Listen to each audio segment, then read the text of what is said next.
Hi guys, it's Kathy. I hope you're doing well. We made it to Wednesday. We have 2 streams today, remember. We're going to stream in a couple hours. Many hours. We have to work in between then. And then we can do the next stream. But we also get to eat in between then. And maybe sleep in between then. Who knows? Win a lottery in between then. We can do whatever we want in this time. We can also fire an attorney we've never even hired, or at least try again for the second time with the same judge, with the same result, like this guy did. Morning, Your Honor. Judge Keith Anderson. Yeah.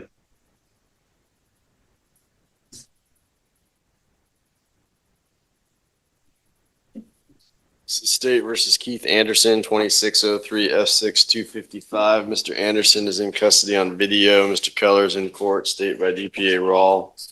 Mr. Anderson, I'm setting your case for trial, sir, on Monday, July 6th at 11 a.m. Do you acknowledge that to be your trial date?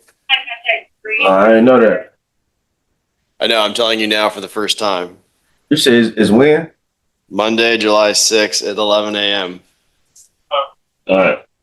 You understand, if you're not here, we can still have trial without you. Guys, they're setting trials for July already. Oof. Why is time going so fast? The record date, sir, is June 15 at 9 a.m. and the status is May 12 at 9 a.m. Do you acknowledge those court dates as well, sir? Yeah. You understand, if you're not here or if you're in custody and you refuse to come to court, I'll issue a warrant or I'll hold you in contempt. Yeah. All right, your attorney is Mr. Keller. He'll be in to see you. Anything else, Mr. Keller? Not at this point in time. Mr. Anderson, I'll come down and see you real soon, and we can talk about the discovery and where we go from here, okay? Like, I got a question. I'm talking about what's going on with my hold. You feel me? I got money to bond out, you feel me? But I'm still stuck on the hold. I put my hand I up. don't know anything I said, about I got it. I don't either, You sir. feel me? Do you have a case in another feel me? county? Let's say a parole hold.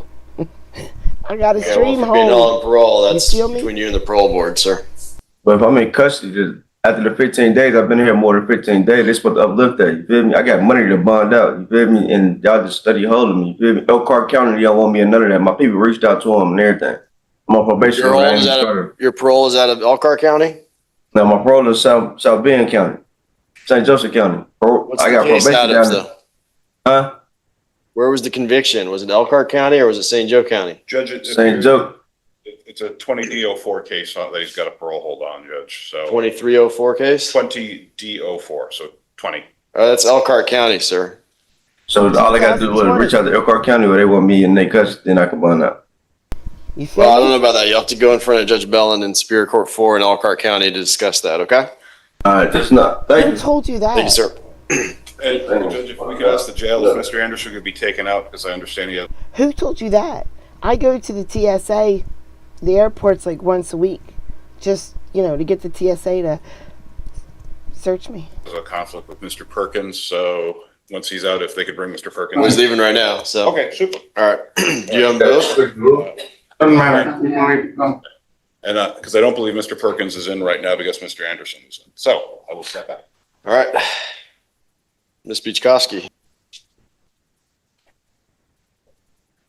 Have you made visual contact with Mr. Madison? Yes. Right there. There we go. Third time. Okay. This is State versus Ronald Madison, 2509 F6908. Mr. Madison is in court in custody on video. His attorney, Ms. Skadinsky, is in court, stated by DPA Rawl. All right, there's been a few filings here. Mr. Madison, you filed some pro se motions. You have an attorney. You are not entitled to hybrid representation, so your pro se motions are denied. The state has filed a motion to dismiss count 2 because the lab results did not come back as they thought. Is that correct, Ms. Rawl? That's right, Judge. And I assume you have no objection to that, right, Ms. Skadinsky? No, Your Honor. I think he might want to be saying either he would like to proceed pro se or he's going to hire private counsel. All right. Well, what are you going? Which one is it? Yes, sir. I've I've been asked to hire counsel, and I asked for her to be fired last time because she is an ineffective assistant of counsel. She's not helping me, and she don't want to do the filing of the motions that I've already filed. I would like that motion filed, please.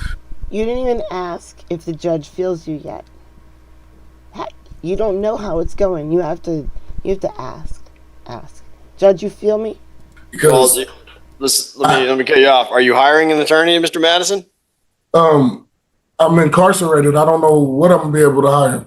I can't hire anything from being incarcerated right now. And as of right now, I still got like 4 months more that they can hold me before I'm able to get out and go and hire retain counsel. You have 4 months on a different case? He's being held in Whitley County. I'm being held. The most that they can hold me is 4 more months Oh, wait. before they. He's talking about holding. That counts as feeling, right?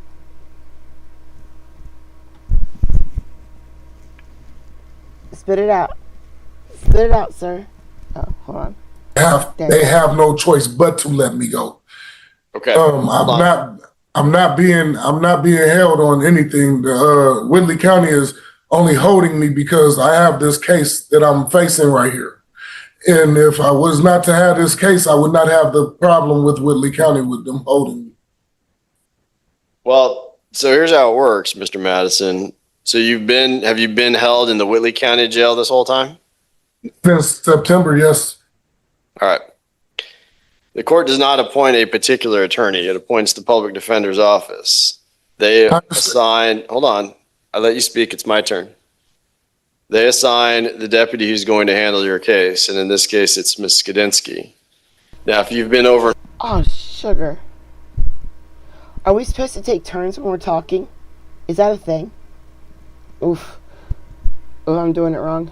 In Whitley County this entire time, then in all likelihood, she hasn't had a chance to talk to you. Mr. Madison, if you want to hire your own counsel, you are more than welcome to do that. I'm not going to appoint. I don't know if you can see it, guys. You look at the TV on the wall, okay? Beside the very attentive bailiff. His hand is in the air. He just wants to talk, Judge. Different attorney, though. You understand?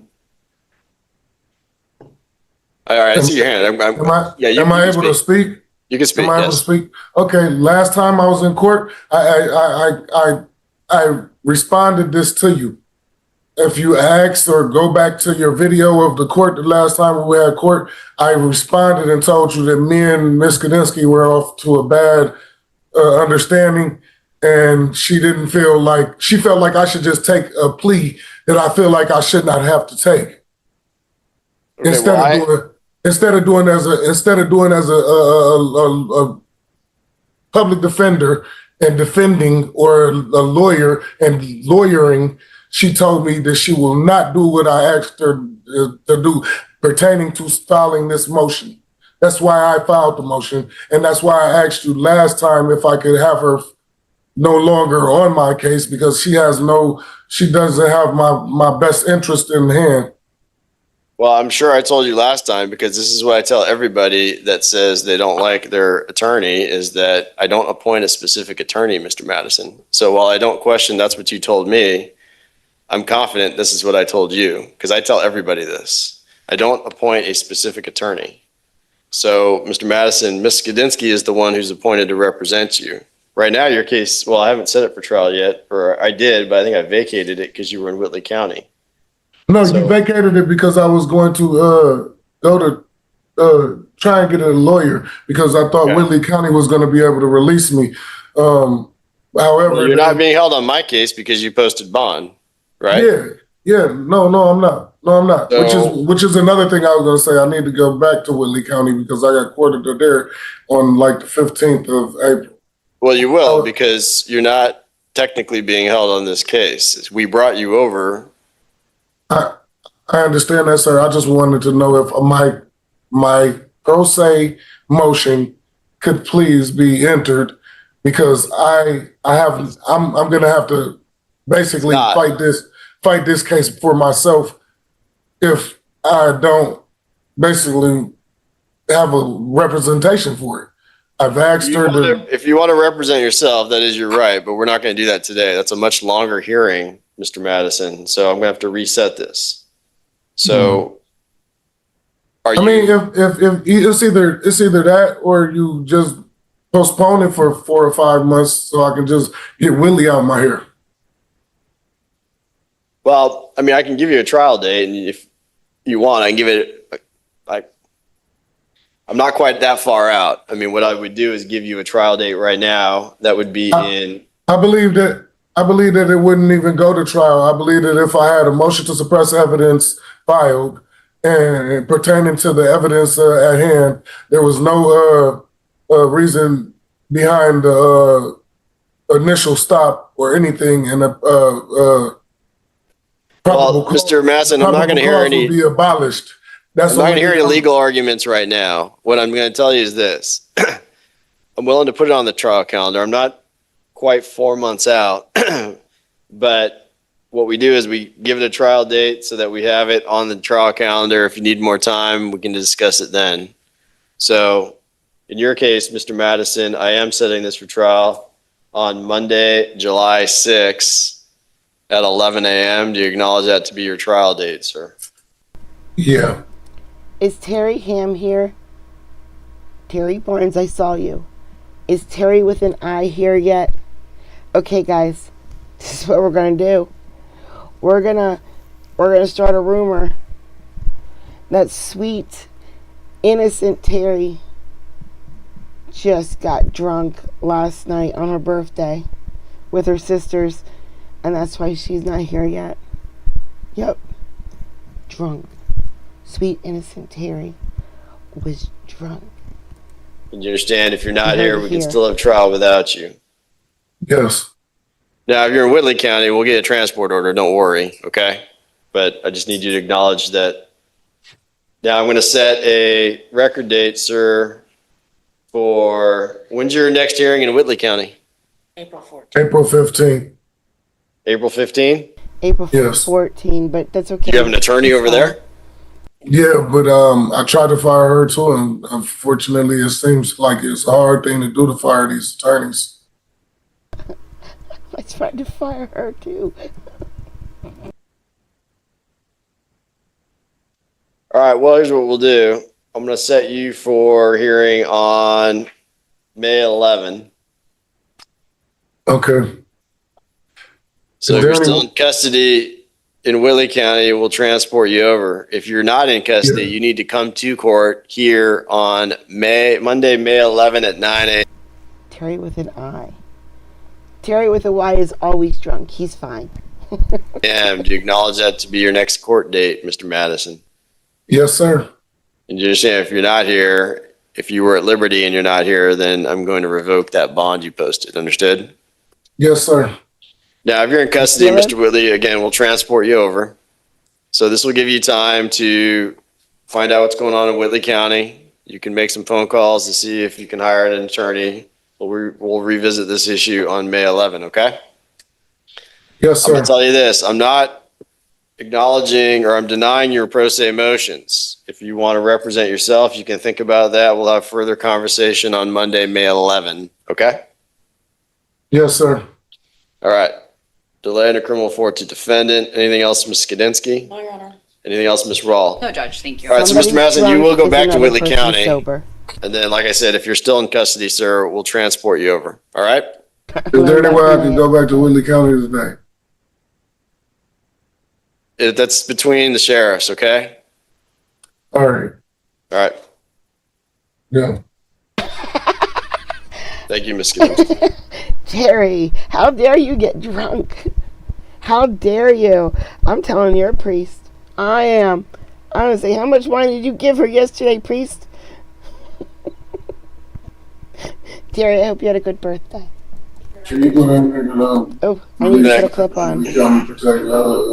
Bichkowski, back again. Back again is Still court. talking. All right. Let's do a car theft ring. nothing crazy happens. It's just a crazy crime. Well, really crazy crimes. Wait till you hear what these boys got up to repeatedly. Yes, Judge. Is there a reason the engaging doesn't have a bond set? They're gonna dismiss the Jones matter. Was it a, It looks like it was filed on February 20th of 2026, so I think that this was a to-be. What he has told me, Your Honor, is that he signed for time off work in, I think, a year state jail for a burglary building. And so he just came here and did 2 months on that. And so when he came to the magistrates, they gave a bond for both, and then they a $200,000 bond for some reason engaging, then they no bonded him after that. So that's what my client told me. They gave him the 50 and 200, and then So since he has that whole judge from Tennessee, they didn't put it out. not sure. But I don't see that it was ever set at 200. Do you see that? that's what he told me. But I don't know where it goes. They just must have had. Judge, they do appear to be out of the same transaction. The engaging, there's the same transaction as the ag rob. I was looking at this case yesterday, Judge. There's a third co-defendant within the 230th District Court. I emailed Jody yesterday to have that co-defendant transferred to this court. One of the co-defendants is only deferred out of this court, so that would make all of the co-defendants come here. The other 2 co-defendants are pending in this court, but we are bringing in the third co-defendant. Upon looking at all of that, Judge, I did realize that there are some CDRs and mapping that HPD is still working on. We have all of the data, but we are still waiting on the mapping portion of that. And so I've been in contact with that detective, trying to get updates on when that might be completed. But just looking at this, Judge, we are still missing those data maps. Okay. Can you tell me the PC? And so both of the cases were filed on the same day as well? All right, guys. They were not, Judge. Three defendants. But there was more involved. They're about to give you probable cause. Here we go. They were filed, the ag was filed on February the 9th. The engagement was held on February the 20th. Okay.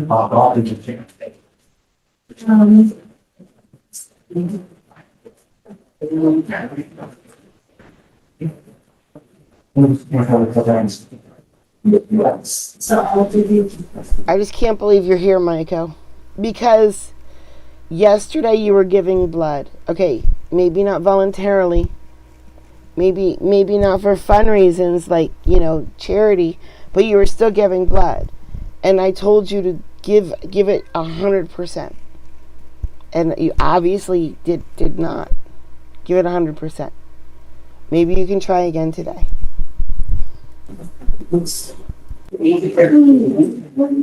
So on November the 9th of 2023, officers were called to a burglary at the Amazon Auto Car dealership in Harris County, Texas. Officer arrived and observed the dealership broken into by shattering the window of the front door and multiple cars damaged to the sales lot. Witness reported seeing 3 male suspects breaking into cars and using them to ram the security gates of the dealership. Complainant, who is the dealership owner, reviewed surveillance and observed 2 male suspects being dropped off by a Chevy Camaro. 2 male suspects go to the front of the business and began to ransack the office and ultimately locate keys to several vehicles. One of the males was small in stature, black male, and the other suspect appeared to be a taller, white, or Hispanic male. Males go to the parking lot with the keys and begin moving vehicles, using one of them to break through the security gates, causing damage to the vehicle. The 2 vehicles had tracking devices, and the complainant from Amazon Auto Car dealership provided the vehicles' locations. Officer also learned that multiple other car dealerships around Houston had burglaries that had occurred within hours of each other with similar suspect descriptions. On November the 9th of 2023, complainant provided vehicle tracker information. An officer found the defendant's address to be in the area of 19378 Strathmore Place in Katy. Officers coordinated to recover the stolen Cadillac vehicle. Officer also went to a taqueria, Aranda's, and obtained surveillance of the stolen Cadillac being parked at the location. It showed a tall Hispanic male exit the Cadillac. Officers searched the license plate and developed a Kia Forte as a possible follow car in the burglary. Officer found an orange Chevy Camaro used in an ag rob on the morning of November 9, 2025. Officer learned from a report that a security guard witnessed 3 suspects break into a dealership and leave in a red Chevy Camaro. The suspects forced entry into the dealership by breaking the glass of the entry door and forcing entry into the key lockbox in the office. At 4:43, officers were dispatched to a recovery of a stolen vehicle. Officer reviewed surveillance from business at 7201 East Haven, showing that what appeared to be a black male wearing all black clothing parked a Lexus, which was followed by an orange Chevy Camaro and a white F-150. The male got into a white F-150 and left in tandem with the orange Camaro. The complainant, who is the manager of Big Star Honda, used vehicle tracking devices to locate the F-150. Officer reviewed the Clear Lake Infinity dealership located at 14705 Gulf Freeway. A red Chevy Camaro crashed through the gate of the dealership. A white male and black male wearing all black then forced entry into the business by breaking the glass on the entrance door and stealing keys from the office. No vehicles were taken. Officer learned about the burglary of the Mac Pike Dodge located at 11,000 North Freeway. An anonymous witness reported that a red Chevy Camaro had just crashed into the building and that there were males inside. Suspects made entry into the safe containing keys, but no vehicles were reported missing. Surveillance showed an orange Camaro driving through the parking lot. One suspect was a black male and the other was a white or Hispanic male. On December 11, 2023, officers were conducting surveillance and followed a silver Kia Forte to the Finnegan Buick GMC dealership located at 26525 Southwest Freeway in Rosenberg. 3 males exited the vehicle, ran to the dealership where they shattered the front window with a crowbar. 3 males entered the building, making their way to an office where they proceeded to attempt to break into a lockbox where the keys of vehicles were located. Suspects failed to access the lockbox and suspects fled on foot to the waiting Kia Forte. Officers pursued the vehicle, and after a brief foot pursuit, Defendant Gamez and Defendant Mays were placed under arrest. Driver was identified as Defendant Tassione, the girlfriend of Defendant Gamez. Defendant Mays was read his statutory warnings, and during the interview, defendant stated that his nickname was Jado and confirmed his cell phone number. Defendants admit to driving others to the Easy Honda dealership. Defendant drove the stolen vehicle car just to see how it drives. Officer asked Defendant Mays about multiple burglaries, Amazon Auto, Mac Pike Dodge, Clear Lake Infinity, and Big Star Honda. And Mays admits to driving Defendant Gamez and Rangel to 2 dealerships. Defendant Rangel and Gamez were using GPS on their phones to direct them to which dealerships to go to. Defendant Mays agreed to act as the lookout, and Defendant Mays was paid in marijuana as he remembers the theft of the orange Camaro. Search warrant of Defendant Mays, Defendant Gamez, and Defendant Rangel's phones were submitted. Phone extractions show defendants Rangel, Gamez, and Mays are on a group text chat where video, pictures, and locations are shared, which includes stolen vehicles from Big Star Honda, which is the orange Camaro with a timestamp of November 9th, 2023. Officers also found that they were talking on different platforms, including iMessage, Instagram, cell phone messenger, and officer found defendant Rangel's phone pictures timestamp November 9th, 2023 of the orange Camaro being stolen from Big Star Honda. The geolocate of the picture when shared was approximately a block away from the Amazon dealership. Officer reviewed surveillance video from this location and found that the vehicle used to arrive at the location was an orange Camaro. Officer also found Defendant Gamez's phone, a group chat in which pictures and videos of Defendant Gamez driving the stolen red Cadillac sedan was taken from the Amazon Auto, which was corroborated by the timestamp background of the video and the vehicle tracker data. Where's the aggravated robbery? If you're going to break the law bigly, make sure that you post it on social media.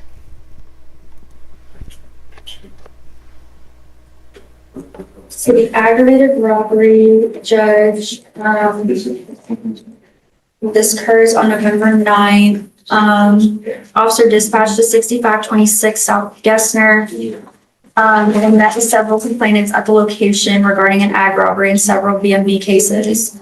But they're not out of the same transactions, because earlier you said they were. Because you said this one happens on November 9th. So it says they both occurred on November 9th, Judge. This one is talking about officers spoke with the complainants who stated that they walked outside to leave for work when 5 young females ran up to them from the parking lot with firearms. Complainants tried to run, but complainant Torres was hit in the back of the ear with a gun by one of the suspects.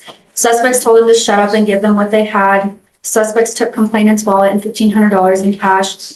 Complainant stated there was an orange Chevy Camaro parked in the parking lot. When they came outside, it was gone after they were robbed at gunpoint. So it's the ag rob of the Chevy Camaro that was used in all of the robberies and the engaging. And they identified Mr. Ringdale as one of the three? Yes, Judge, via phone extraction as well as the GPS. Okay.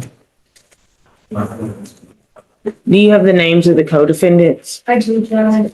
Can you provide those to pretrial? Yes, Your Honor. Is there a motion for sufficient bail on the engaging? Yeah, y'all are asking for.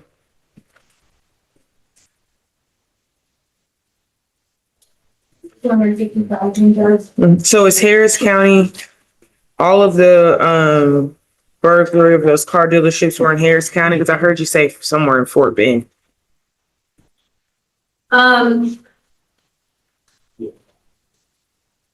Yes, Judge. So the Amazon car dealership was located on North Shepherd Drive.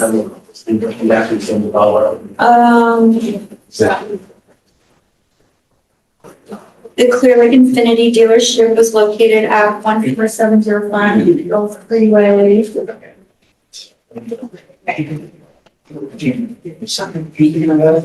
One of them was at the Finnegan Buick in Rosenberg.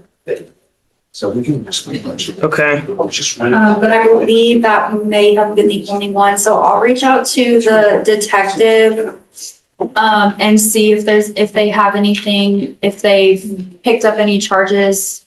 The motion for sufficient bail says he's on probation in Denton County.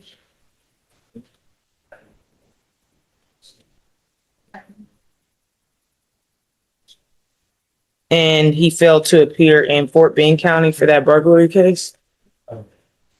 My understanding, at least from him, is that he signed for Fort Bend County. I don't know anything about that. I did ask him, does he have anything in any other counties?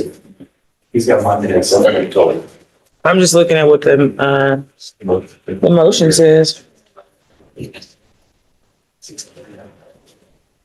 Mr. Madrid, while she looks at that, can you tell me more about your client? Yes, he's born and raised in Houston. He attended Chavez High School. He lives with an uncle. He has all his family here, and he works installing insulation.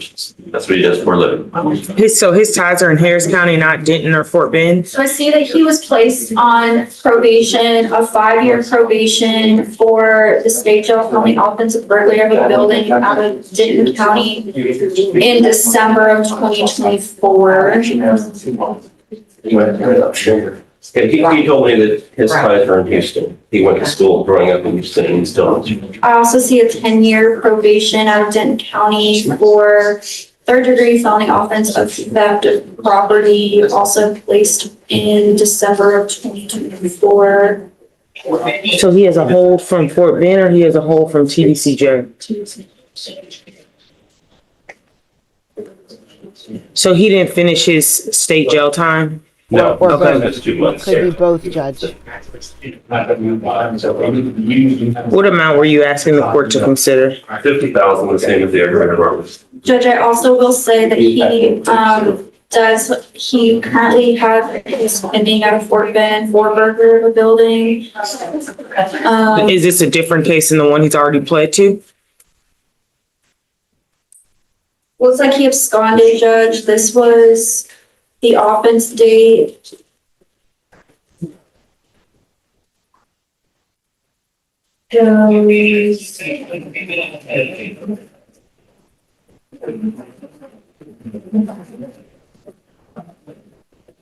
It says he absconded and the sentence date was 2/5/26. But it doesn't show an offense date. Like then it says like, I'm showing that he was sentenced on a burglary on February 5th of 2026. okay. Yeah, it says reported, it says unreported or unknown, but it just says he absconded. So that appears that he might have picked that up in March of 2024. Okay. State, are you moving forward in your motion on the aggravated robbery? Asking, well, it is set at 50,000. I'm gonna keep this one at 50. Are you moving forward on the motion on the engaging? Judge, I would ask the court to grant the state's motion on sufficient bail on the engagement. Okay, I'm gonna set it at 100. Order no contact with any of the co-defendants or any of those car dealerships. Remain in Harris County unless he's reporting to court in those other counties. He will have a GPS monitoring device and home confinement unless he's going to work. And Judge, I will also file a keep separate order as well. And just get with Joey about those other cases, those other co-defendants. Anything else? No, Your Honor. Thank you. Thank you. Margaret, I am getting you my Discord. I'm just struggling because it's telling me that my link is too big for the chat, which it's not. It's only a couple little letters long.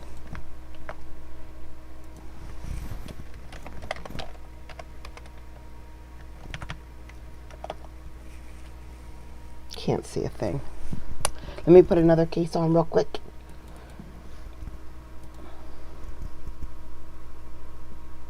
Hoarder. Let's do a hoarder clean. A hoarder clean. Oh, okay. I'll stop them. I'll stop. Ability to mute and unmute as we go through the course of this, and sometimes when you're on mute, it'll block out any other noises that may interfere with your hearing, just so you're okay with that, Mr. Bossack. If you're not having any trouble, that's fine, but that's just one way to solve it if you are, okay? Okay. My apologies if we were to be live in court today. I had this on my calendar as Zoom, so not sure if I'm supposed to be there live or not, but I apologize if that was the case. I think that I don't know that there's any objection. I have no objection. I have no objection. Yes, I think we're fine to proceed just as we are. So I'm just going to make sure I know who all is here. We're on record in 22 DO3 2409 PL 1496. Our objective here is to, I think, finalize the things that we have been waiting to achieve. So I'm going to start. I know Michael Bostock is present virtually. And do I have Thomas is here as well? And then I have David. Okay. All right. And then all respective counsel are present. All right. All right. So how do we want to proceed? Were there any agreements that we had that we wanted to make sure that we addressed? I don't know that there's any agreements per se, Your Honor. We're down to really just the division of the proceeds of the sales of the properties. And so there were two properties here in Floyd County, 1495 and 1496. We've kind of been treating both of those cases together, the end in 1495 and the end in 1496, so the two Floyd County cases. There's also a case in Harrison County as well. That property was sold. All of the money is now in my trust account, and so the money that's in my trust account from the sales of the properties is $230,830.06, and that has not changed from previous reports that we have done in status conferences to the court from when the properties closed back in 2025. two closed in May and one closed in October of 2025. And so those deposits were made into my trust account then. And so that's the sale of all three properties that the four siblings own together. Okay. We've been treating the division of proceeds of all of them in these two cases in Floyd County, primarily using case 496 or using case ending 495. I'm not really sure. There's been filings in both cases. I'm number one. So we've had Me. several status conferences to get us here today, and we understood the purpose for today is to talk about the division of proceeds. There are two of the owners, two of the siblings, Mr. Michael Bostock and Miss Debbie Chafin, who have provided and filed notices of claims. So both of them allege they have paid certain expenditures related to the real estate over the course of time that they are requesting to be reimbursed off the top before we divide the proceeds. And those expenditures include things like taxes, homeowners insurance, repair costs, and things like that that were related to basically the maintaining of the property or legal obligations related to the property. Mr. David Bostock and Mr. Thomas Bostock did not file any type of claims requesting reimbursement off the top prior to division. So that's what we believe we're here to talk about, is whether or not these claims that have been provided and filed by Mr. Michael Bostock and Ms. Debbie Chafin, should those be allowed, so to speak, and be taken, they should be reimbursed off the top before everybody gets their 1/4 of the proceeds, or whether we're going to do something different. My client's position, just to kind of in summary, obviously he supports his own claim. He has objections to certain matters that are claimed in Ms. Deborah Chafin's claim, and does not believe that those are appropriate expenditures in which she should be reimbursed. And I would concur with most of that, Your Honor. I think up until the very end, I mean, we may or may not take issue with some of the expenditures, but I would agree that that's what we're here to discuss. There's a pool of money. We need to figure out which claims are coming off the top, and then depending on the answer to that, who's getting what. We do believe everybody's entitled to a fourth. I think nobody has made a claim for attorney's fees. It's my understanding that each party's paying their own attorney's fees out of their share, so it's just other types of expenses that we're addressing. And it's really just amounts to those taxes and the homeowner's Taxes, insurance. cleanup, repairs, different things that, it's almost like looking at an estate. Here's the claims, and you're gonna allow them or disallow them, is kind of my mindset. Okay, maybe you both could tell, well, let me hear from Jason. Are you finished? Yes. Mr. Rush? Okay, let me hear from Mr. Locke next and see what his take on things are. I agree with Richard. I think, and Rochelle, I think that is exactly what we're here for. My client, again, I think, and Michael Bostock and Rochelle's client submitted claims that there were potential objections to. I don't know that I saw or recall any objections out of David or Richard's client, but nonetheless, I could voice those today if need be. And they are mostly on both sides, taxes, insurance, and then upkeep, general upkeep, and clean out costs, which we can go through if we need to. Okay. And so Clean out costs. It was a hoarder's residence. Oof. I guess everybody could give me an idea. They should have called that TV show. Were there any upfront initial understanding? I'm about fine. I'm the same what every was day. supposed to be happening? Was it I'm just fine. going to be a four-way split of the proceeds, or were there some obligations that certain members have taken on that would have been in addition to those? So, Your Honor, I believe the parties started talking in 2000 or even maybe earlier than that about what they were going to do with these properties. And there were lots of discussions. Mr. David Bostock lived in one of the properties up until it was sold.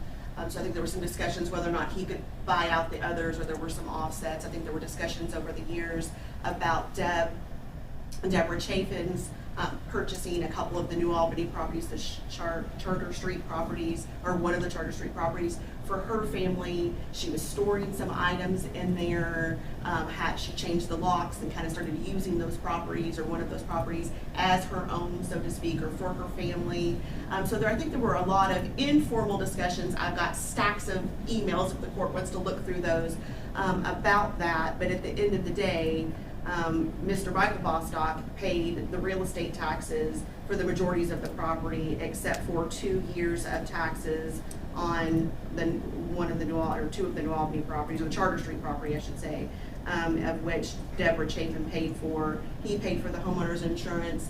I think just logistically, he was in a better financial position to pay these things than the others. Not that they needed to contribute to it, but he took the role. I think he's a little more organized and was a little more plugged into what the expenses were. He didn't want the properties to go up for tax sale or have to incur penalties. So that's why he has a larger reimbursement request. His is $6,396.97 than the others, because he has been paying the lion's share of that as he was trying to get his siblings to come to an agreement as to sell the properties. His intention, he lives out of town, he didn't want the properties, didn't want to buy out of the properties. His intention all along has been to try to get his siblings to all agree to purchase or to sell the properties, or if one of them wanted to purchase it, that was fine, but to complete that purchase, and it took 5 years basically for that to occur. Okay. So I guess maybe I just should throw it out here, because I understand that there's a lot of things. I don't know that's necessary. Maybe the shortest, simplest route here is for me to just speak what I'm thinking, which is if everybody took their own share of these expenses, everybody took a fourth of them, and then divided the proceeds, then how would that not make sense, maybe from your perspective? I guess I'm sorry, I'm not following, Judge. Well, I think that's the net, if I understand what she said, that's the same thing as taking them off the top. Right. Right. Correct, Your Honor, is that what you're saying? essentially that everybody would take a share of those costs. So then that way he wouldn't have all 4 shares, or she wouldn't have all 4 shares for those items. They would each have their fourth, and then the others would have their fourth and their fourth. If I may, Your Honor, I think that what you're going to find is that some of the siblings take issue with some of the expenses. Correct. And so the expense. Well, let's get to that. And we've traded some emails. They weren't filed with the court, but like the $6,396.97. I was given a list of what that comprised of. My client says he has no objection to that. So in his mind, that should come off the top, because those were expenses that came out of someone's pocket to benefit the whole. And so that's his position. Obviously, the person submitting the expenses, that's their position. Mr. Lopp's client apparently has some issue with some of that. I don't know. Okay. And So, Mr. Thomas Bostock, do you have an objection to Michael's request for reimbursement? okay, so Thomas doesn't, and your client does not. That's correct. Okay, so I guess maybe I can find out what items are not objectionable by everybody. Maybe what costs, what amounts do we have that nobody objects to? Everybody knows that they had to be paid to get to the place where we could even talk about dividing the proceeds. What are those items? Do we know? Your Honor, Yeah. if I may, I agree with Mr. Rush. My client's numbers consist of taxes, insurance, some cleanup costs in the amount of $2,858. She really has no objection. That doesn't make sense to me. Does that make sense to you guys? A hoarder's house cleanup was $2,000. Oh, nope. Put a 0 on the end. There's really 2 claims, Michael and my client. Okay. So Michael and Deborah. She has no objection to Michael's claim for the almost $6,400. Unless he objects to hers, really, because I think that if we're going to go tit for tat, really, her position is her cleanup costs should be paid for the one Chartist property if his costs are going to be paid for the other properties. Why are we going to allow essentially some of the costs to be paid on certain properties and not the ones on others? But we're not talking about a ton of money here. By the time we rack up another hearing, we're going to eat up that in attorney fees. We're talking $500, I think, in cleanup costs. There's a breakdown in the claim we filed. Okay, let me see if I can pull your claim up, Mr. Lopp. And Your Honor, just while you're looking, I would also state for the court that my client has no objection to those claims either. Okay. So basically, we're good with you paying both of the claims from the top and dispersing what's left 25% each. And same with yours? And my client would be fine with that as well. Okay. My client objects to a portion of Deb's claims. Deborah's, okay. Everything but $909.09 of real estate taxes. He doesn't love the fact because he believes that she changed the locks on the property and was using it as her own storage and asserting ownership of it. But at the end of the day, it's real estate taxes that's related to this property that they all four own. So his position would be she should be allowed, of her $28.58 in claim, only $909.09. And what does that exclude, maybe? So that's real estate taxes only. That would exclude homeowner's insurance, and there's a situation about that we can explain to, lawn care and cleanup. And that's because of the lockout? Because of the lockout, because she used the property as her own storage of items, of her own personal items. And then with regard to the cleanup, he maintains there should not have needed to be any cleanup. The house was basically a demo. It was down to the subfloors. It was in very, very poor condition. This was not a house like the house that Mr. David Bostock occupied that we sold for a nice sum. Multiple level got it ready, member. listed it for sale with the realtor, 20 months. had showings and things like that. Thank you so They much, already Terry. had Thank you. offers From basically a house flipper on Charter Street. There didn't need to be any of these. And so the receipts. So we cleaned up a house that was getting knocked down, is that what you're saying? I think it was being, I don't know, it was being knocked down, but it was being demoed on the inside down to like studs, basically. Because it had to be, or it was somebody's preference? I think it had to be. I think everyone would agree that that home was in pretty poor condition. And so the receipts that she has for the cleaning expenses are things like, toilet bowl cleaner and paper towels and Windex, which could be used in your own personal home. Oh, I see. So how do we know that she didn't just produce receipts for things that she could have used in her own home? Trash bags and things like Who that. was actually using those items? I mean, who was actually doing the cleaning? Was there a cleaning service or? No, I believe somebody- she claims she personally did that work, and we didn't oversee that. We can't speak to whether she was in there or not. Like I said, my client lives out of town, so he's not out of state actually. So And what about the lawn care? I believe Mr. Thomas Bostock will speak to that because he said he was doing the lawn care and mowing the grass. But again, I'll let him. Everything got changed as far as the locks, being on the property there to cut the grass. I pretty much couldn't come around. But you did some lawn care work Yeah, yourself. lawn You cut care. the grass yourself, and you're not filing a claim for that. No. May I interject, Your Honor? I think it goes back to something Mr. Lopp was saying. At the end of the day, we're talking about, I think, less than $1,000. Mm-hmm. My client, I think, would be in support of most of what she just said about taking issue with the cleanup. Thank you, and so Josh. forth. 11 But months. the reality Thank of you. the situation is, we're not trying to argue and spend more time and money arguing about something. Like to Jason's point, like by the time we get done with this, we've literally consumed whatever it was we were arguing about, which is why he took the mindset, Mr. Rush, just agree to it and let's get our checks and let's get the heck out of here. And so if we're gonna have a hearing or an issue, I would propose that that be presented to you in an expedited fashion. Sounds like Mr. Lobb and Ms. Cummins could give you that information and just let you make a decision. We would ask respectfully you make a decision from the bench. That's where we are. I don't know what Mr. Lobb's position is. Are you comfortable with that?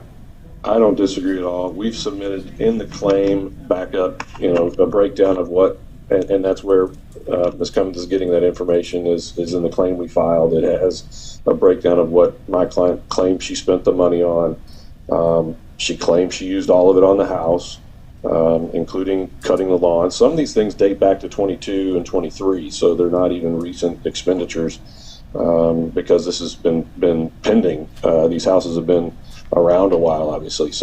But all that's in our claim. I'm happy to have you look at that, make a decision. The only other item I would raise is my client's total figure in her claim, is already taking into consideration a reduction by 25%. So she was only asking for reimbursement off the top for the other three brothers' portion of that claim.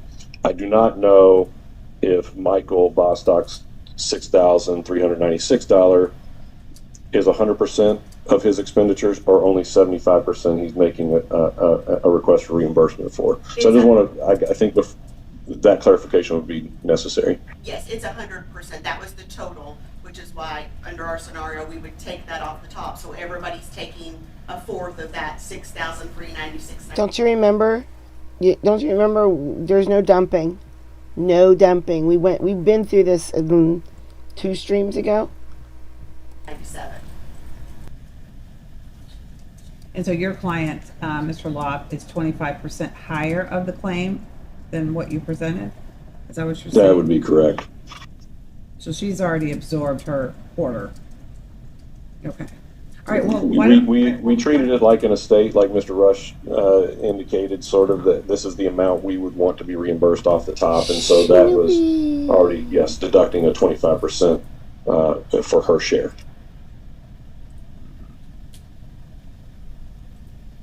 So essentially, If that's confusing, because so essentially 3 people would be taking that, and because she's already taken the other 25%. I'm not sure exactly how the math looks, but that's what I think I understand you're saying. Okay.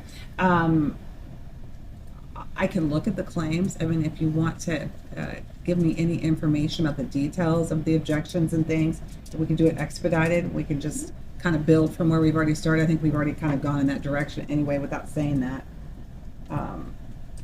So was there anything that you wanted to add, Ms. Cummins? Yes, so just to kind of expand upon it, so of that number, again, the real estate taxes, we understand is an expense that all of the owners should bear, but the more discretionary expense, like the homeowner's insurance, we don't know You can have mine, Snoopy. They're very wiggly.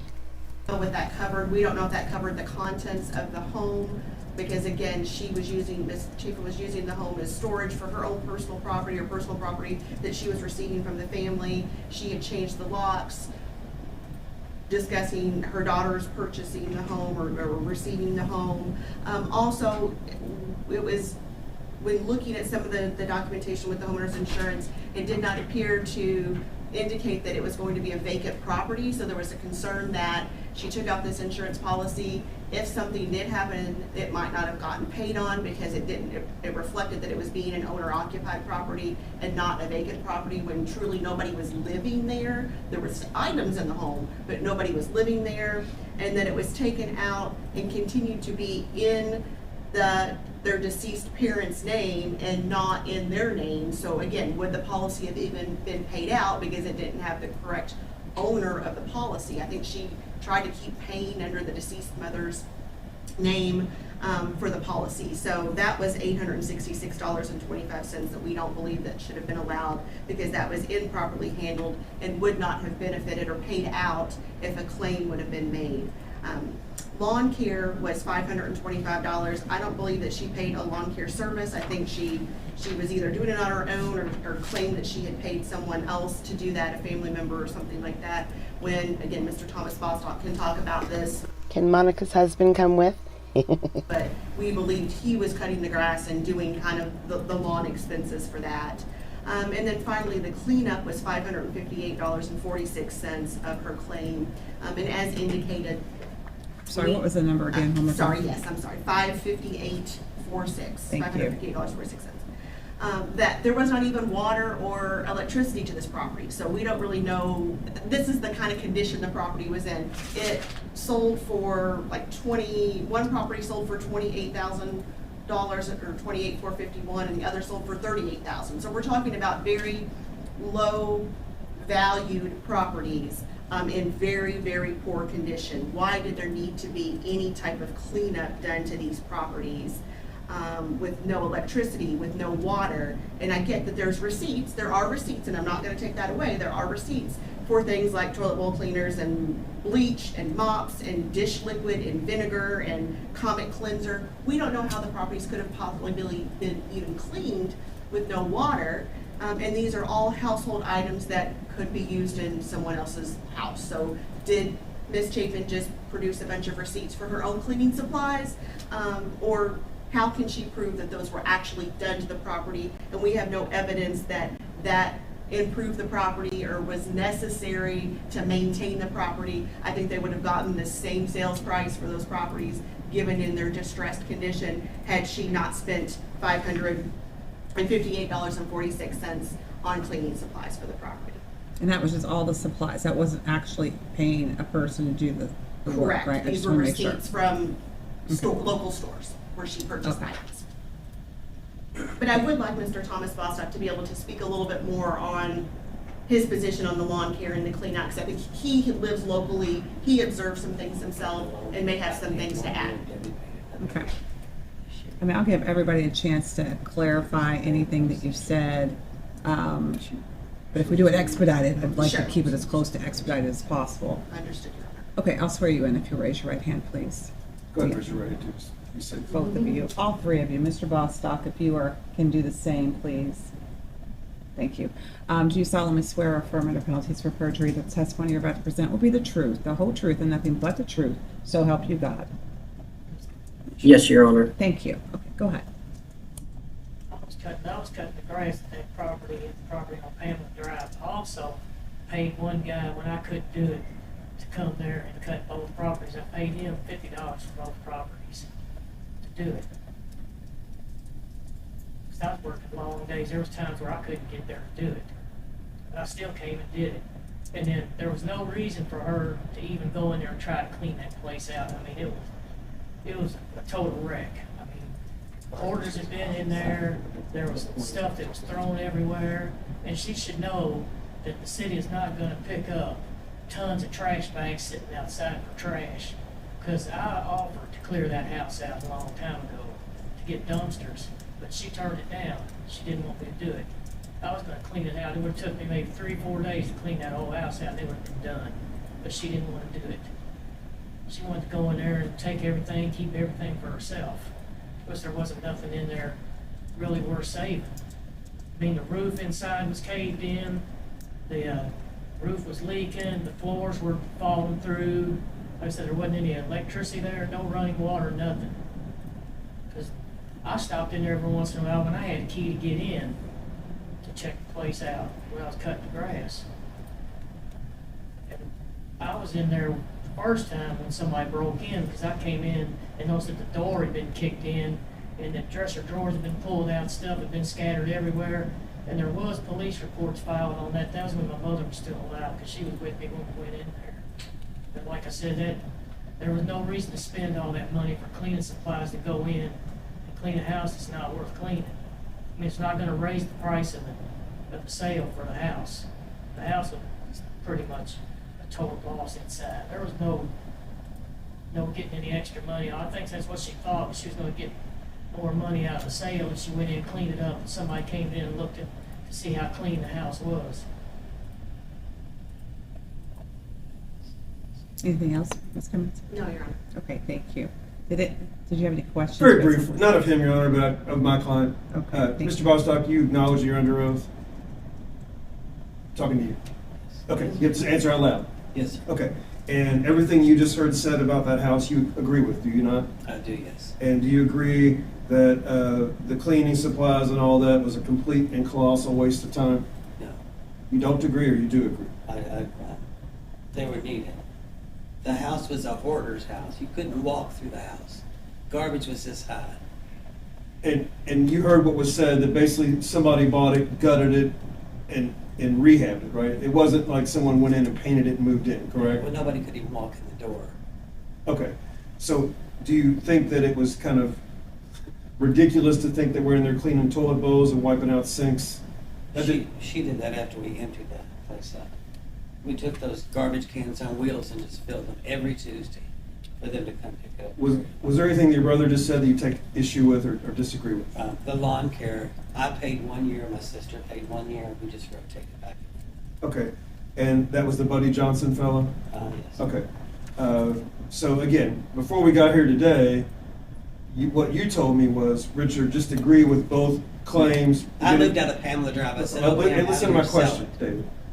Before we arrived here today, your instructions to me were to agree to both claims, Oh, yes. just have them write a check and let's be done, right? Absolutely.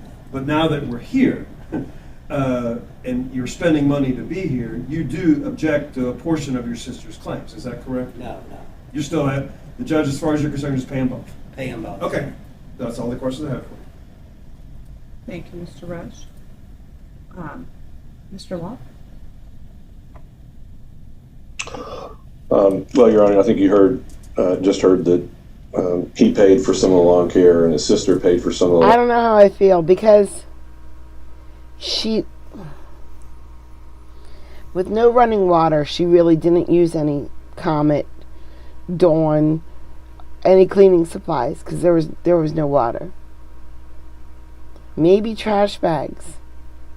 Maybe that's the only cleaning supply, or gloves, masks. There's little. Oh, sugar, they have a name. You know, the white painters stuff that you wear. I can't remember what their name is. Maybe those. But no Comet. There was no water. Lawn care. My client made a claim for the lawn care. Again, not a huge sum of money. It's in the claim for paying the same individual, I believe, to come and mow on occasion. It was a hoarder house, so I mean, I think my client, in good faith, was cleaning it to try to maximize the amount of money of the estate. It probably is easily recognizable by the court that these folks don't get along, and on occasion the communication was broken down. So I don't think there was an objection clearly made at the time that you shouldn't be doing X or Y. I'm not going to pay for it because they just weren't talking at various times.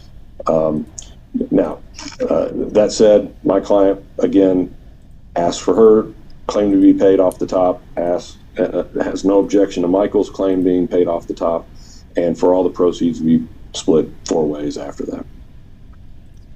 Thank you, Mr. Law. Was there anything else that anybody wanted to present? Yes, Your Honor. Mr. Bostock? Yes, I wanted to present, I'd given my attorney email proof that my sister took responsibility for the house. She also, in the email, there's also proof that the realtor told my sister it needed to be torn down the studs and then some. My attorney also stated there was no utilities in the house, there was no water, so toilet bowl cleaner, all that, it's ridiculous. It's obviously fake. So again, they're just receipts that she made up, and I don't want to reward the bad behavior. And also the homeowner's insurance claim, I took issue with that with my sister over and over. I told her it was not valid. It was obtained under my deceased mother's name. It did not cover all parties, and if we would have tried to make a claim, it would have been a felony. So I'm not going to pay her for her, bad behavior. The bottom line was she was keeping the house for the items that she wanted out of the house. And in those emails that I provided as proof, she states over and over she wasn't done getting the items out of that house. There was still stuff in there that she wanted, and the rest of us could just wait. So she ran up these costs, these additional costs, when the rest of us wanted the houses sold. That's why I take issue with paying her. All the things that I did to the other properties, that was during the sale, trying to get the properties sold. Everything she did was of a personal nature, trying to pick through the hoard one piece at a time, trying to get whatever she could that was of value to her, not to the rest of us. It did not benefit any of the rest of us. Thank you, Mr. Bostock. And you are Mr. Michael Bostock. Thank you. Yes, Your Honor, thanks. All right, was there anything else I should know? Okay. At this time, I'm going to find that the property. I said hi to you, all three Snoopy. properties have been sold that are the subject matter of both of the cases, Indian Appeal 1495 and 1496. Everybody's had an opportunity to really look carefully at it. I think the positions are firm as far as who is objecting to what and why, and I think I understand that. we're at a place where it's time to disperse and divide these proceeds up, the $230,830.06. And so we're going to do that in 4 ways, but we are going to cover the costs, and I think that amount of $2,858 that Deborah Chapin has incurred, and then the amount that Michael Bostock has incurred of $6,396.97. We'll address those matters just right off the top of the proceeds, and then everything will be divided. I don't agree.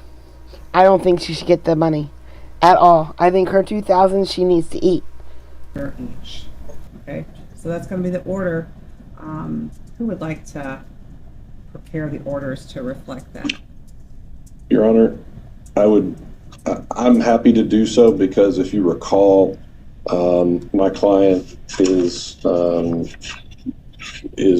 asking for these to be distributed into a special needs trust on her behalf, and so I'd like to be able to add that language to that order. Unless other counsel want to volunteer, I'm happy to do so. I have no objection to you doing it, Jason. I have no objection either. Okay, thank you, Mr. Lopp, and then you can make sure the others, take a look at it and everybody's good with the order, and then I'll sign it once I've received it. All right, so that's going to conclude both of the cases today. Is there anything else?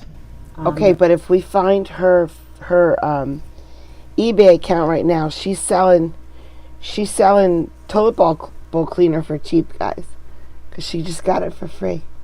We needed to address before we adjourn. I Thank think you, Your it's Honor. already been preserved for the record, but Ms. Cummins has the funds, so she'll cut the checks. Okay, yes. Yeah, and we should probably specify that in the order. I'll do so. And just to clarify, the 75 versus the 100% of the claims that were made, should my client's claim be increased to be 100% to match Miss Cummins' client's claim? Yes, I think so. I think it should just be the total amount rather than the reduction of reducing hers out, since we're just reducing And hers those, out. just for the record, those numbers are in the claim that was submitted. It was just totaled out That's all that. at the 75% rate. Okay, thank you, Your Honor. All right, thank you. We're adjourned. Thank you, Your Honor. So they sold 4 houses, and they each walk away with $50,000. That's crazy. I don't know. I can't go on eBay. My sister did bad things on eBay in my name. Bad. All right, we got one more. I don't remember what it is. Oh wait, these guys. Let's just go to these guys quick. This one's quick, guys. No one, Josh, because that's stupid. It's stupid. Coffee pots, yes. Toilets, no. Maybe Lena says maybe.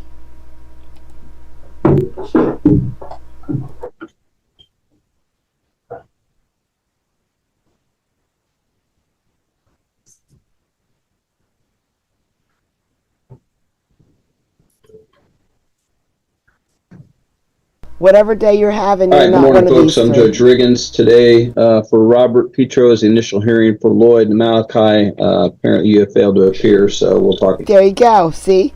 Brent just made my point for me. about that. So, everybody raise your right hand. Do each of you affirm, under pain and penalties of perjury, testimony you're about to give us the truth, the whole truth, and nothing but the truth? Say, I do. All right, Lloyd, you're here under 73 DO2 2602 F651. You were supposed to be here yesterday and you failed to appear. Why'd you fail to appear? Sir, I was in the hospital till Monday morning at 4:30 in the morning, and they gave me a shot of fentanyl. And then by the time I got home, I didn't wake up till 6:30 that night, and I told these space. Judge, I was in the hospital and I couldn't come to court because they gave me a shot of fentanyl in the hospital. And then I woke up at home at 6:30 p.m., Judge. Yeah, it kind of does. Court. All right. Well, yeah, bond set amount 20,000, 10% cash allowed, cost you $2,000 to bond out. I'm gonna reset the matter for a final pretrial conference May 18th, and jury trial is May 26th. We'll let Mr. Starkey know you're in custody. Do you have any questions? Well, I was supposed to move out of my apartment by April 12th, and I'm the only one there to move anything because me and my fiance split up. So yeah, we'll talk to your lawyer about it. I don't know. We'll see where it goes from there. So, Judge, what time was this court date? The final pretrial May 18th is 8:30 a.m. The jury trial is May 26th at 1:30. All right, thank you, man. All right, Malachi, you're up next. 73D02 2506 CM 370. Malachi, you were supposed to be here on October 23rd of 2025. You failed to appear. Why'd you fail to appear? I went to rehab, Your Honor, and then after I got out of rehab, They gave him fentanyl, Judge. He went to rehab, and I think they gave him fentanyl. I just went downhill. I don't have no excuse. I'm not gonna sit here and lie to you. I went to rehab. I need a hernia surgery bad. I don't care if I had to take probation. I'll take probation. I don't care. Or if you could give me at least and to get surgery, and then I don't know. I just need surgery done. I got this going on my skin, and I got a big old bulge right here, man. It's bad. Okay. Not a joke. All right. Well, I'll warn your lawyer. We'll let warn you know you're in custody. We'll set the matter for a pretrial conference April 29th. Is there anything I can get in to go to the hospital, go get surgery done? That's between you and the jail, Malachi. That's a medical decision. That's not for me. That's for the jail to decide if you need medical treatment. Okay. Yeah. So April 29th and April 30th. 29th is at 8:30 a.m. Your bench trial's on the 30th at 1 o'clock. You'll be held without bond. Okay. All right. Thank you. All right. Thank you, sir. All right. I'm going out here. Yeah. Petro, this is your initial hearing. Snoopy, I never ate my peeps. You can sort of see them a little bit. Nah, you can't. I never ate my peeps. They're here, but I never ate them. You are charged with intimidation. That is a Class A misdemeanor, punishable from 0 to a year in jail and 0 to a $5,000 fine. The state of Indiana alleges on March 15th, you did communicate a threat to commit a crime with the intent that Matthew Hoke be placed in fear that the threat will be carried out. Do you understand that? Yes, sir. All right. You live at 6187 North, 400 West. Is that correct? Yes, sir. Does Matthew Hoke live there as well? He lives in a separate apartment that is across the driveway. It's not the same house. It's my uncle. We're not in the same house, but he lives in an apartment that he rents from my mom.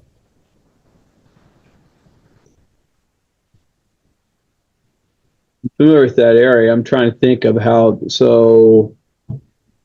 There's a little church right like in in-laws quarters or something, or? He's basically in an in-laws quarters, yes.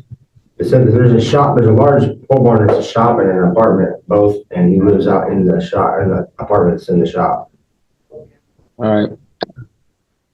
I've already talked to him, and like before, like I found out that there was a no contact order. Like I thought we were okay. He's the one that informed my father that I was even I had a warrant or anything. And as soon as I found out, I turned myself in because. Okay. What's a good phone number for you? Do you work? Yes. Where do you work? Christ Excavating. CRIST. CHRIST. Chris. CRIST. Excavating. Yes. Who owns that? My cousin Matthew Christ. Where's the business?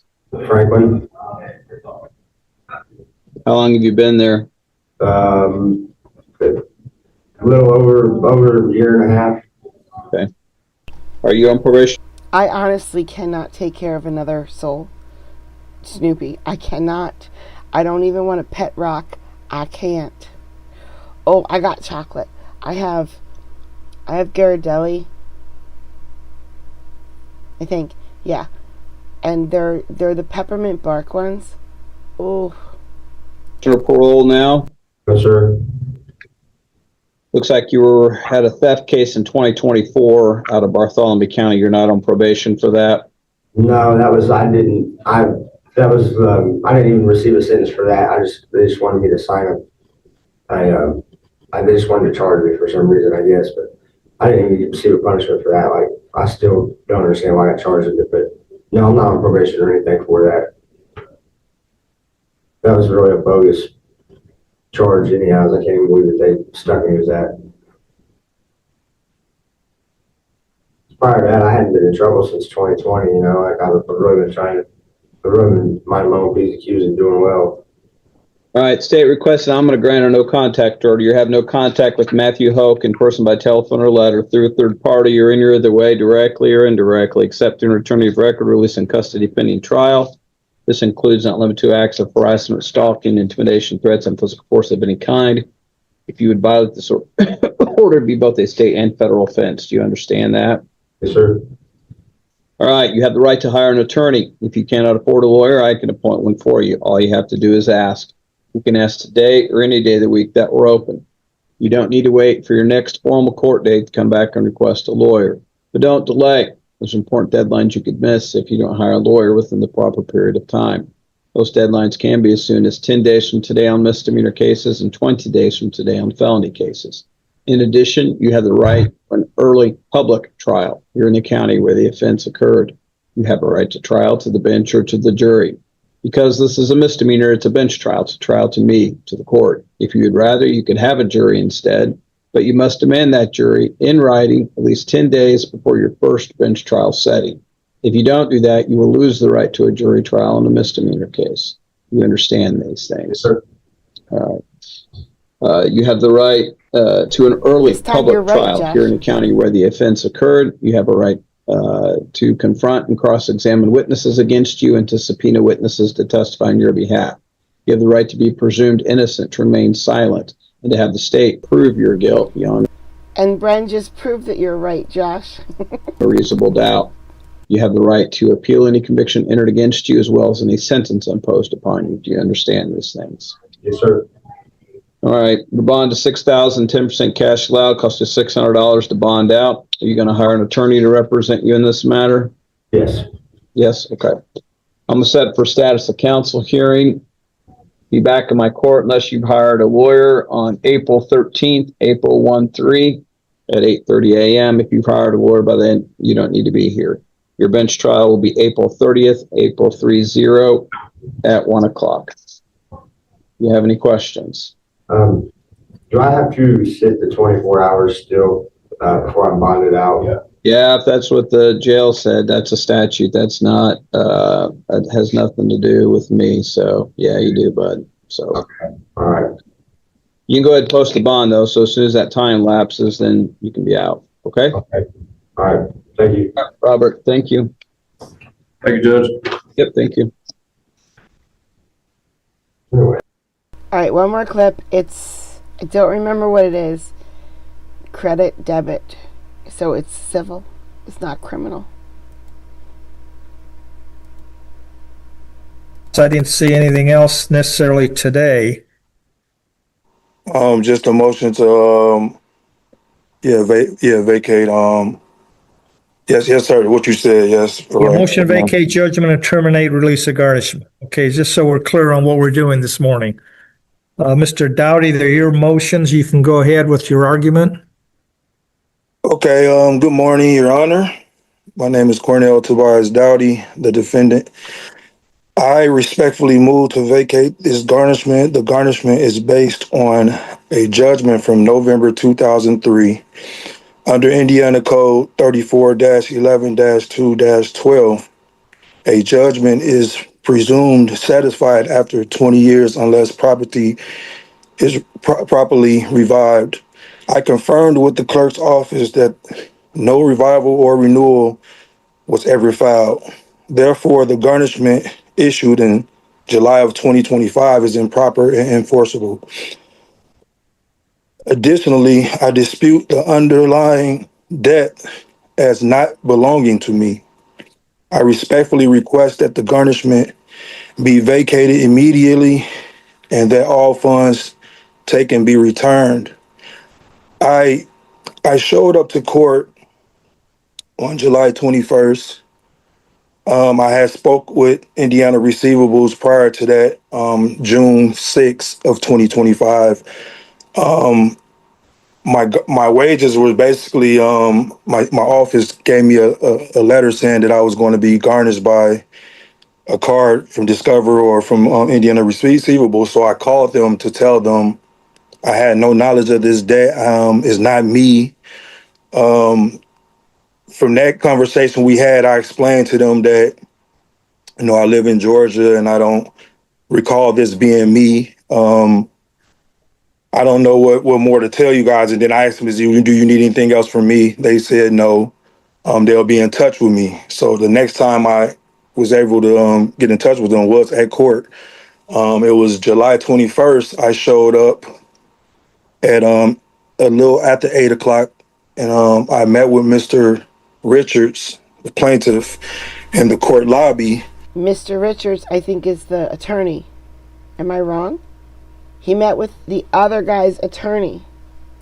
I explained all these things to him, how I had no knowledge of this debt. I've never had a Discover card.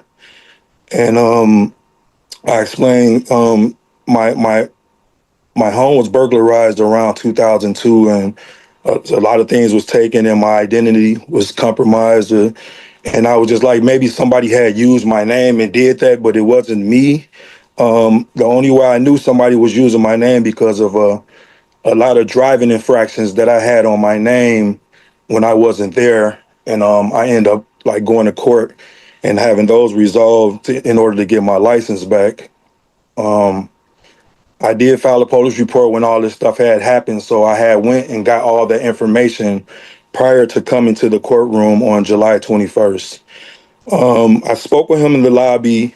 I explained all these things to him, and I was kind of illiterate to the law. I don't understand how this actually goes. I kind of learned since then, and I asked him right then and there. He was like, well, this can possibly change the dynamics of the case, but, he'll be in touch with me. So I asked him, should we go into the courtroom?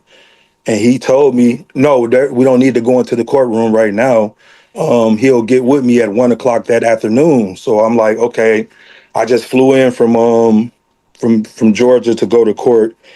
And I'm basically like, do we got to go in? So I'm speaking with the attorney outside in the lobby at the courthouse, and he's telling me that I don't have to go in. I did not know that once I left that he had actually went in and pushed the judgment through. Yep. He went to court with all of his documentation that his identity was stolen and this 20-year-old debt was just not his. I mean, it might have been. He probably would have won, though, because it's really hard to prove a 20-year-old debt where it came from. And he has a police report from back then that his identity was stolen. So he probably would have won. And that lawyer said, dog, you don't have to go into the courtroom. You feel me? You feel me? You don't have to go into the courtroom. You're fine. Don't worry about it. So he didn't go into the courtroom. And he went from Georgia to Indiana to take care of this. So he went the whole way to the courthouse. Never went into the courtroom. So he got a judgment against him, and now they're trying to garnish him. So I felt like he kind of tricked me, but at the same time, that's me being illiterate to the law. I didn't understand that I should have just went into the courtroom anyway. However, I was there with all the evidence in hand of my case, of my fight, and I was telling Mr. Richards about all this, and he also brought to my attention, he see that I had two other That's not Stephanie Steele. That's a different judge sitting in her seat today. Garnishments on my pay wages at the time, which I have 3 child support orders, but 2 of them are arrearage for children that's 25 and 23 and 20 years old. So they're actually garnishments. One of them is just an open child support case. He told me one question. You said you were in court on July 21st. What year? 2025. Okay. Okay, the judgment was entered more than 20 years ago, correct? Yes, sir. Okay, go ahead. Yeah, and I was basically he told me that like if anything goes wrong to the point where I lose this judgment, and this is him saying after I've told him all the information I just expressed, he said that none of his garnishment from his company will go through until my other garnishments are met, and that's actually in the judgment of what he had when y'all granted him the garnishment. It basically says the order shall be effective only after all prior final garnishments. Do you have any idea how bad that would be for a server to say, "You feel me"? Do you have any idea what a nightmare that would be for me? No, I won't say that. Not even once. Orders have been fully satisfied and Unless paid, they're really and they cute. are not, because Then I'm I might. still paying 2 garnishments on my payroll right now. They've been going on since I've been at this job for 3 years and 4 months. Pretty much, I just felt like I was backdoored, and he told me I didn't have to go in the courtroom. He was going to contact me at 1:00 p.m. that day on the 21st, and I never heard from him again. The next time I did speak or say something, I emailed him because he gave me his card, and I explained, why would you do this? And he didn't ever respond to that. So that's what made me, get more into studying how can I resolve this or change this or overturn this, because I was illiterate to the law, like I said, and I was already going through financial hardships from already being garnished. So I couldn't afford a lawyer to do this. So it took me this long to actually understand how to do it and what to do to actually get back in court to present my case. So yeah, that's really what happened. Once they garnished me, I've been getting garnished since last July. It was wrongfully. It was a wrongful garnish. To me, it was unlawful. Like I said, because it's been 20 years plus. On top of me telling him that it wasn't me. I never owned this debt. I never even knew about this debt. Like I said, it was all new to me. I explained that to him on June 4th and in the court lobby on July 21st, and he still went in there and pushed this through. And I mean, I just thought that he was going to give me a call back and we were going to talk about it at 1:00. But like I said, I never spoke with him since. Anything else, Mr. Dowdy? No, sir. Okay, Mr. Richards. Thank you, Your Honor. A couple of points of clarity. The statute is 3411-2-12. It says the judgment is valid for 20 years. However, plaintiff has the right to rebut the presumption that the judgment is paid. I interpret the statute to mean that the judgment interest would shut off after 20 years. This case has been cited a couple of times recently, and I put that in my materials. Lewis versus Rex Metals in 2005, and more recently, U.S. Bank versus Duggar, Indiana Court App 2022.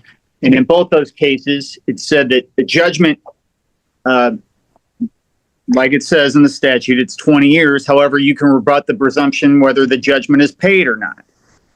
We did rebut the presumption in our motion for proceeding supplemental by saying that the judgment had not been paid and there was a balance due and owing on the judgment. And based on that, I think that the debt is still owed. A couple of things. The debt is over 20 years old. There's a recent United States Supreme Court case that came down called Coney Island versus Burton. It talks about that you have a reasonable period of time in which to set aside a judgment. If something should have been filed, then that was even in a case where the judgment was void. And that reasonable period of time, the court said, even though it was void, the judgment can't be set aside. In this case, there's no evidence that the judgment was void. So I don't think it'd be set aside anyway. Thirdly, as far as Mr. Dowdy's recollection, my recollection of what happened was I told Mr. Dowdy, and it was a few months back, that there was a child support order in place on his wages and that this would go behind that order. I didn't feel any need to go into court at that time. I don't remember calling him, telling him that we couldn't go into court. I don't think I would have said that, but I don't think I said that. And that this garnishment would go behind that. We provided proof that the judgment was on his credit report. It was actually a purchase debt. It was sold back in 2020. This goes back all the way back to 2003. I'm not sure what else I can say about this case, just the case law and the fact that it's 20 years old. And I provided the evidence that we purchased the debt.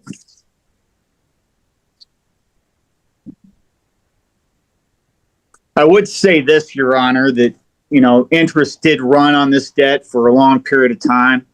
I'm willing to accept the judgment balance as being paid in full. Once we get the principal judgment balance paid, I'm willing to satisfy the debt.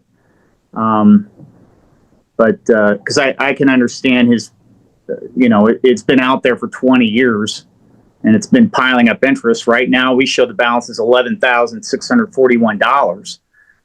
But we do show a Discover card, which is originally the origination of the debt. We provide the account number and proof that we own it. But I don't really have much else to say on the matter, Judge. Mr. Dowdy, Yes, sir. anything else? Well, like I said, that's not my debt. That's not my card. That's what I was trying to explain to him. I do have, I presented with my motion, my driving record of a lot of infractions that was put on my name that I had dismissed due to that somebody using my name. So I tried to explain to him that my identity was compromised. So maybe they put a card or something. I just know it's not my card, and here I am paying for it right now because they used my name or whatever. So that's pretty much the problem. Somebody, it's not my card. I never owned it, and I explained that to him. We could have talked about this, and I did explain it face to face, but I guess he wasn't really hearing that. He just going off what his paperwork say, as far as what he can see. So yeah, I'm just trying to get it vacated and get my funds back, because like I'm a single father of 3. I don't got any help, like no governmental help or anything. Like my money, it really goes to my family, and this is very critical financially for my family right now. Me and my children. It's been like that for 8 months. I've been behind. My bills monthly is $3,600. I've been behind every month for 8 months right now. You know what I'm saying? This is very critical for me. Yeah, BB for short. You know what I'm saying? You said there's some garnish. Mr. Richards, are there some child support payments being taken out of his check? And the exemption applies on those first, right? They should, Your Honor. So are you getting money at this point then? We have received checks. Yes, there is. If you go to my case, there's been money paid in. The last payment we received was $169.48 on February 12th. We haven't received any money since then. Well, have you looked at the exemptions and what should be taken out? Is that an excessive amount, or is that the proper amount with the exemptions that he's entitled to? I don't know, Your Honor. I don't have access to that information. His employer would have that. The interrogatories that were filed showed that there was a child support order in place, but it didn't say the amount. So the interrogatories that were filed back on, let's pull them up, back in June of 20, or looks like maybe that we filed with the court, shows that no garnishment does pay child support. And that was the answer to number 6 of our interrogatories. And they don't say anything else. So I don't know what that means. Maybe sometimes that means $25 a month. Sometimes that means Um, a lot less, but I don't know. That's up to the employer to apply that. I don't do that. I send off That doesn't sound like we have the information, but those deductions for child support should apply to the amount, if any, you could garnish. So they should. This amount that you're garnishing may not be correct based on that, but that sounds like that's an employer Robert, thank you so much. I appreciate it. Thank you. Issue that we need to deal with. Okay. Okay, let me get to the kind of the heart of the matter. We've got a situation with a judgment that's over 20 years old. He's sort of now complaining he doesn't have, that's not his debt. There's a time period for filing those kinds of things and to try to set aside the judgment. And I don't see that he's supplied or submitted the sufficient evidence to set aside the judgment, which required two things, excusable neglect for not responding and then a valid defense. Need both of those things. And the statute that was cited to 3411-212 regarding the 20-year time period, that's not like a kind of a dead end time to collect the judgment. That's a sort of an evidentiary matter, the case calls it. And there's another case of state of Wilson versus Stewart at 937 Northeast 2nd, 826.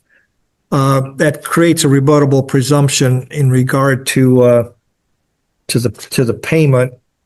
And I'm gathering from Mr. Dowdy's testimony that he hasn't paid the judgment, partly because he claims he doesn't owe it. So the payment, and the plaintiffs, of course, asserted non-payment. So the statute doesn't prevent the plaintiff from collecting on the judgment even after the 20-year time period. 7 months? That's crazy. Bam, that went quick. That went so fast. It's certainly, I think, commendable. You're not going to ask for the interest, and all you're asking for is a judgment, the original judgment balance. So it looks to me like at this point, the order would be to deny your motion to vacate, deny your termination of the garnishment order. The judgment will remain. However, we got a serious question in regard to the amount that should be taken out in regard to those child support issues. It would be incumbent upon you, Mr. Dowdy, to get your employer or get some documentation to the court and to Mr. Richards in regard to what's being taken out of your check for garnish and child support, because those things will apply and will affect the amount that could be garnished. So that'll be incumbent upon you to get that filed, and the amount can be adjusted accordingly. So we'll note that do you have the original balance on the judgment, Mr. Richards? The original judgment on the balance on the judgment is $5,121.87. That's including the payments that you've received? No, Your Honor. We have received, the clerk's office has received $2,914.19. All right. So there's, I have received $2,150.46. all right. Original judgment then is 5121.87. Correct? Correct, Your Honor. All right. So then there's the payments of almost $3,000 off of that. So there's a little over $2,000 balance then, I assume, correct? Correct, Your Honor. Somewhere ballpark numbers. All right. My paperwork says that right now, I mean, I just got paid today. They have as of today, they took out $3,247.10. That 29 number that he said that he speaks of, basically it didn't add the last two payments that's been taken. Yeah, I think Mr. Richards indicating that's what where he's got a little less than that, and that's what they thought the clerk would show. So sometimes it takes time for that to catch up. It looks like all these payments are going to be credit because they're coming through the clerk's office, so that's going to be easy to calculate. But the amount would be 5121.87 would be the total that's to be taken out in terms of the garnishment.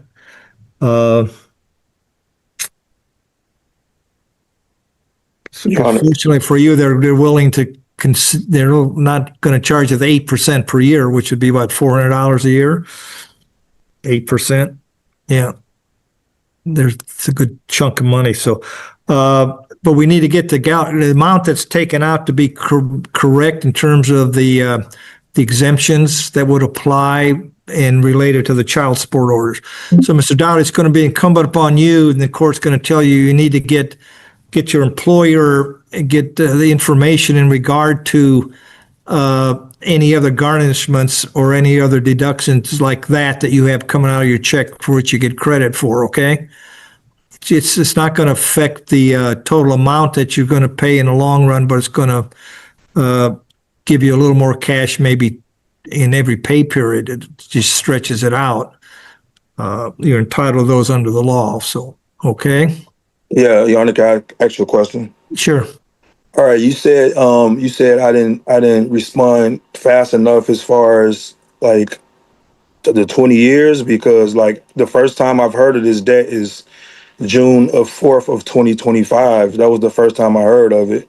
I never even heard of this debt at all. Like, I am a champ. Okay. Yeah. I don't see it, and you've got you filed it in December, from July to December, correct?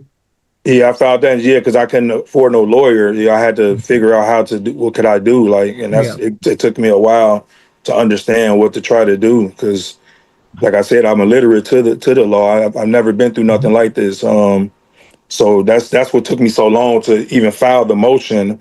I didn't hear about it till, like I said, June 4th, and then when I called him, it was kind of a blank situation, and then we just seen each other at court on July 21st, and then, like I said, he said I didn't have to go in the courtroom, but he went in there when I left. So, I mean, that's what happened. And then after that, I really was trying to get a lawyer, and I even went through the lawyers hotline trying to get that, the low budget. I mean, well, not the low budget, but the low income lawyer and all that. And they said I made too much, but they didn't take under consideration that, I was already being garnished, so I couldn't afford that either. Like, what I'm saying, they denied me, so I couldn't get proper representation. So I did my own investigating. Right. You know what I'm saying? Okay, I can understand all that, but I'm sorry I can't help you out on that. That's kind of where we are. Oh. All right, you just need to get, if you want the amount to change from what it is now, you need to file whatever on your garnishments, because there's under the statute they can only garnish a certain amount out of your check, okay? Right. And without that additional information, the amount that they're taking out would appear to be correct. Okay. All right? Yeah. All right. At least we're not going to do the interest. The amount's going to be $51,2187. When that's paid in full, correct, Mr. Richards, then this will be satisfied, correct? Correct. All right? Yeah. Okay. Nothing else. Thank you, folks. Thank you, Ron. Yep. Do I think the original debt was his? Absolutely. 100% that was his debt. 20 years ago. And they didn't get it from him 20 years ago. So I don't think they get to get him from him now. I think enough time has passed that they don't get to do this. But he only has 2,000 left. So if they're garnishing that much, it'll be over soon. Yeah, they okay, but Josh, that attorney's a slime ball. He's a snake in the grass. Do I believe that this man flew from Georgia to Indiana, walked into the courthouse, and that attorney said, nah, you don't have to go into court. Don't worry, I'll take care of it. And then went in and got the judgment against him? Yes, I do. I absolutely think that slimeball attorney did that. I just do. Oh, I don't recall it that way. Come on, sir. Yes, you do. You know what happened. You know what you did. But yeah, you live and you learn. 20 years ago, I wonder what is going to come and bite me in the ass from 20 years ago. Oof, that would be bad. All right, guys. Thank you so much for coming out. It's Wednesday, so there'll be another stream tonight. All right? I'll see you then. I hope that you behave today. I hope your work day goes fast. Bye, guys.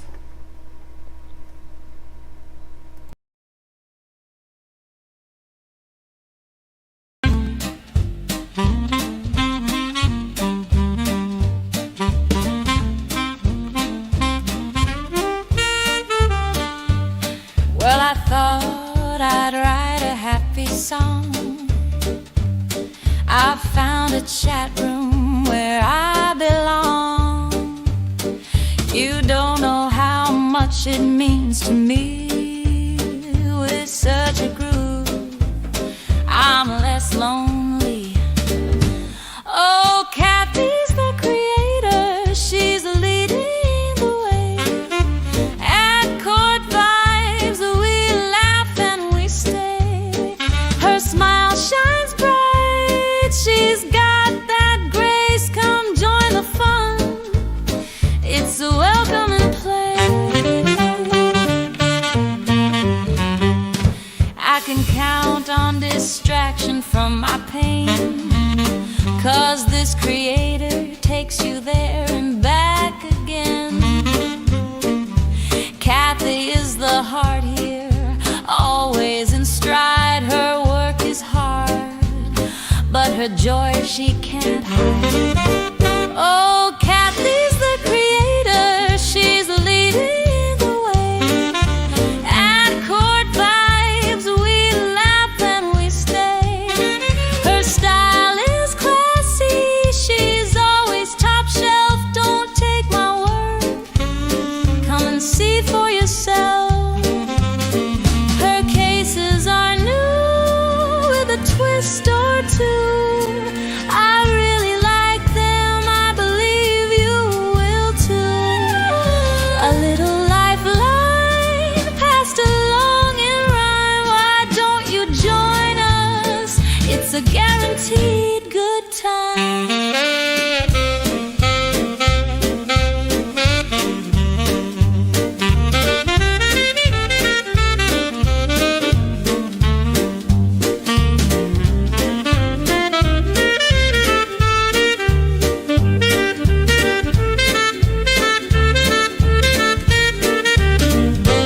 Oh, Kathy's the creator, she's leading the way. At Court Vibes, we laugh and we stay. Her smile shines bright, she's got that grace. Come join the fun, it's a welcoming place. And so